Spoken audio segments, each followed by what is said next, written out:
ನದಿ ಮತ್ತು ಸಮುದ್ರ ತೀರಗಳಲ್ಲಿ ಜನರ ಸೆಲ್ಫಿ ಹುಚ್ಚಿನಿಂದಾಗಿ ಹೆಚ್ಚಿನ ಅವಘಡಗಳು ಸಂಭವಿಸುತ್ತಿದೆ. ಜೀವಕ್ಕೆ ಅಪಾಯ ತಂದೊಡ್ಡುವ ಇಂತಹ ದುಸ್ಸಾಹಸಕ್ಕೆ ಯಾರು ಕೂಡ ಮುಂದಾಗಬಾರದು ಎಂದು ಖ್ಯಾತ ಸಮಾಜ ಸೇವಕ ಮುಳುಗು ತಜ್ಞ ಈಶ್ವರ್ ಮಲ್ಪೆ ಎಚ್ಚರಿಸಿದರು. ಆಳ್ವಾಸ್ ಕಾಲೇಜಿನ ಸಮಾಜ ಕಾರ್ಯ ವಿಭಾಗದ ವಿದ್ಯಾರ್ಥಿ ವೇದಿಕೆಯಾದ ಸ್ಫಟಿಕ ಫೋರಂನ ಈ ಶೈಕ್ಷಣಿಕ ವರ್ಷದ ಚಟುವಟಿಕೆಗಳನ್ನು ಉದ್ಘಾಟಿಸಿ ಅವರು ಮಾತನಾಡಿದರು. ಈ ಬಾರಿಯ ಮಳೆಗಾಲದಲ್ಲಿ ಒಟ್ಟು 50ಕ್ಕೂ ಹೆಚ್ಚು ಜನರು ನೀರಿನಲ್ಲಿ ಕೊಚ್ಚಿ ಹೋಗುತ್ತಿರುವ ಸಂದರ್ಭದಲ್ಲಿ ಕೇವಲ 5ರನ್ನು ಮಾತ್ರ ರಕ್ಷಿಸಲು ಸಾಧ್ಯವಾಯಿತು ಎಂದು ಅವರು ಬೇಸರವನ್ನು ವ್ಯಕ್ತಪಡಿಸಿದರು.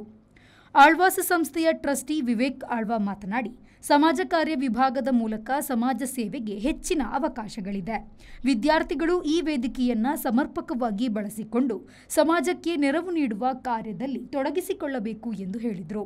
ಸರ್ಕಾರಿ ಪ್ರೌಢಶಾಲೆ ನಿರ್ಕರೆ ಹಾಗೂ ಎಡಪದವಿನ ಸ್ವಾಮಿ ವಿವೇಕಾನಂದ ಪದವಿ ಪೂರ್ವ ಕಾಲೇಜಿನ ವಿದ್ಯಾರ್ಥಿಗಳಿಗೆ ಆಳ್ವಾಸ್ ಸಮಾಜ ಕಾರ್ಯ ವಿಭಾಗದ ಹಿರಿಯ ವಿದ್ಯಾರ್ಥಿ, ಪ್ರಸ್ತುತ ಜಪಾನ್ನಲ್ಲಿ ಉದ್ಯೋಗದಲ್ಲಿರುವ ಪುನೀತ ಕೊಡುಗೆ ನೀಡಿದ ನೋಟ್ ಬುಕ್ಗಳನ್ನು ವಿತರಿಸಲಾಯಿತು.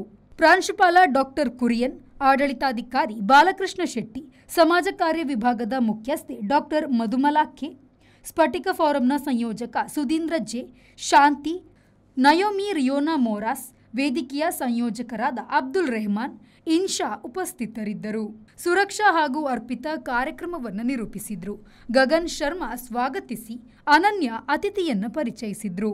ಪ್ರೇಮಶ್ರೀ, ವಿ4 ನ್ಯೂಸ್, ಮೂಡಬಿದ್ರೆ. ಒಂದೊಳ್ಳೆ ಆಂಬಿಯನ್ಸ್ ನಲ್ಲಿ ರುಚಿಕರವಾದ ಊಟವನ್ನ ಮಾಡಬೇಕು ಅನ್ನೋ ಆಸೆ ನಿಮ್ಗಿದ್ಯಾ? ಹಾಗಾದ್ರೆ ನಿಮ್ಮ ಆಯ್ಕೆಯಾಗಿರ್ಲಿ ನದಿ ಮಲ್ಟಿ ಕ್ಯೂಸಿನ್ ರೆಸ್ಟೋರೆಂಟ್. ರುಚಿಕರವಾದ ಔತಣಗಳು ಮತ್ತು ಆರಾಮದಾಯಕ ವಾತಾವರಣದ ಒಂದು ಪರಿಪೂರ್ಣ ವಿಶಾಲವಾದ ಸ್ಥಳ. ಕುಟುಂಬ ಮತ್ತು ಮಕ್ಕಳಿಗೆ ಉಪಯುಕ್ತವಾದ ಆಂಬಿಯನ್ಸ್, ಶುದ್ಧತೆಯೊಂದಿಗೆ ಪರಿಪೂರ್ಣ ರುಚಿ. Welcome to Nadi. Vibrant coastal spirit in every sip and bite.